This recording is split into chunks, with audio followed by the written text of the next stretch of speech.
So I can only give you feedback, right? We did pretty good, right? And it's only a heat, but you can feel the energy in the boat when it started. There's too much amping up from right? You don't need to do that because in a race you're gonna be amped up anyway. Nobody is. What do you mean by amped up? You know, just you know, it sounds funny. Your tone of voice makes all the difference in the mood of the boat, right?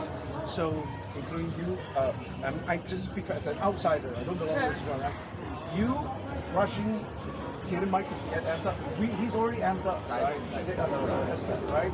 So, the way to win a race is to have calm, because if you raise your voice, and that includes Alec also, you know, the tone of voice you use can jack up your heart rate 10 to 15 beats. That's fucked.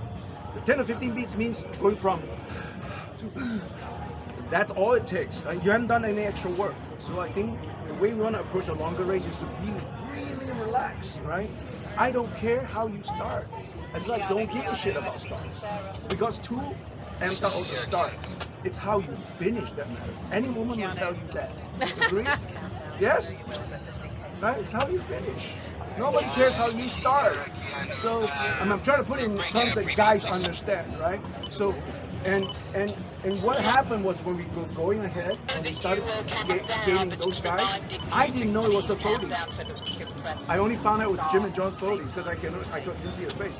The fact that we can shadow them, that means we're doing really good. Just a quick so there's no reason to overwork the damn thing.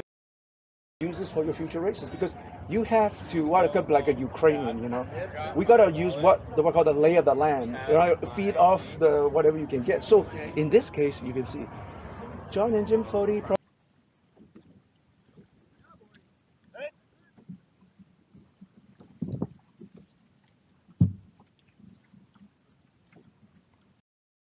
Probably we're paddling at 90 beats per minute. My heart rate was about probably 110, higher than what I would normally like to be, right? If you're, that's why I asked you about your heart rate, right? Is your heart? I mean, you seem you're super fit, but I can see you like this face. You just go. This causes unnecessary tension on the muscle. This causes unnecessary tension on your heart, lungs. Everything seizes up, and you do this for 18 kilometers. You're right. So I know today was a heat, so you can afford a little bit more leeway and getting amped up, right? And I tell you, the secret in how we win Molokai races is we completely relax. We only go when we have to. You saw those little rollers we had, right? So when we wanted to go, we were not on it, right? I know it was towards the end. Like I know it's only 5 kilometers, but you're more fatigued at the end than at the start. So you don't want to blow your wad right in the start. So we have tremendous torque in the boat. Let's use it. Let's move that weight.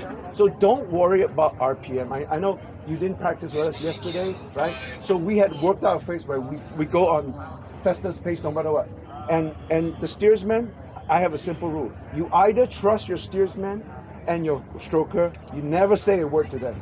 Nobody says a word to them. Guy was in the back going, "Come on, let's pick up." That's the worst thing you do. And I'll frankly tell you, I heard you banging. Huh? No. Right? You don't need to talk to him. He's the steersman. So, but understand affects the whole boat, right? You are trying to jack yourself up, and I don't want you to jack because all I could hear from you was you banging the gunnel, right?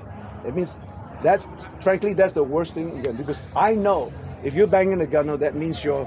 Hold this for a second. That means when you enter the plane, it hit at the diagonal pace. That means you're steering him. Every time your stroke goes diagonal, you're turning his ass for him for no reason. You're making his job harder. That's why I said vertical entry. Nobody else got that bump, right? And you're sitting seat 5. So where you sit is very critical. Now you're steering against him. Well, I'll just go back to how I've been pounding. Yeah, but you hear the word you just said, pound. Paddle. So don't pound, right? Because when you pound, you're banging up a bomb. So all the energy went into pounding, right? So what we want is to hold the water and just move the boat. And then if you guys think in those terms, we'll slowly, hey look, if we can shadow them for most of the race, I'll be super impressed. That would be a phenomenal achievement because they got 3 super fit teenagers on it. If we can just see them in the horizon, we're doing good for 18 kilometers. So now we know who the target is. Yes, it helps to understand the field, right? Don't just simply go for the next nearest boat next to you. It's just like I tell people, hey, don't go for the first girl you see. Right? Find the best one you want to go with. So now I know the 40s. I just didn't know they were on the same race as us. Right? That was great. Now we know who to pace. There's no reason to go inside of them. No, you're not smarter than the 40s. No, on the way in, right. I need to go inside. Yeah, I understand that. That's good, But you see, if we always tell, do not think you're smarter than a good steersman. So and then I also tell them, now I had a Bruce Ayala, best in the world. So we never question it. We never question our steersman. So just like the 40s, if 40 is going that way, because he may not paddle here before, but he can feel it. He can feel which is the best way. Even though you paddle here, you think you know better, he knows better, right? So you just shadow him. You always cover the top guys, and if we can do that, we're going to do really well. That's all. You amp up, you're going to lose traction, you're going to create cavitation. You just unnecessarily make a lot of splash. You're not necessarily going faster. So you have the meter and the speed parameter, right? So you can test this for it. And so look, it's not about this race. Like, I'm trying to set you guys up to do the next race even better, right? I can't hear. I'm just saying, use these. It's great that you have speedometer because you can tell when we're going, boom, woof. I know my heart rate ran down, right? So not necessarily I want to say, look, you do not want to paddle 140, right? So I define max easy as the maximum heart rate you can maintain for 10 minutes, right? That means it's a sprint race. That means it's a 1 mile race where we do regatta sprints. You should never exceed that. If you're in a distance race, I like to bring it down another 20, 30 beats below that, right?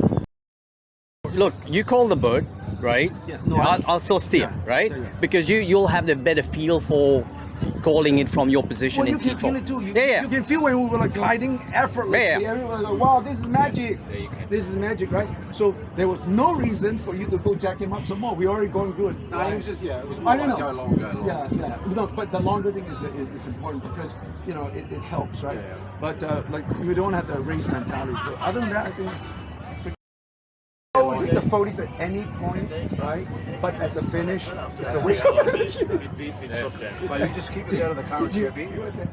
If you overtake the 40 boat anytime before the race, you're just wasting energy because they're going to come back so hard. I mean, look, their boat is at least 400 pounds lighter than us. That's a whole boat, right?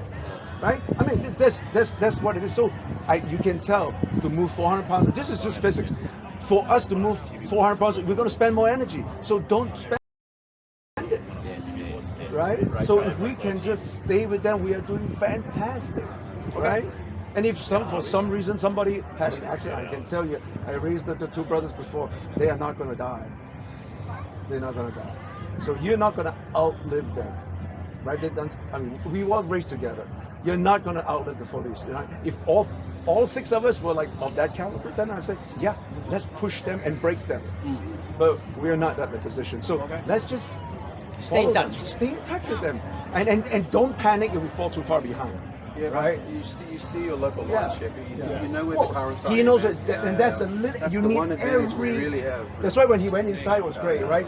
Every little advantage you have, you got to use it because we are so outgunned by a crew like that from Hawaii, right? So You know, the other thing is, they went around the second buoy on the way home, right? You don't need to.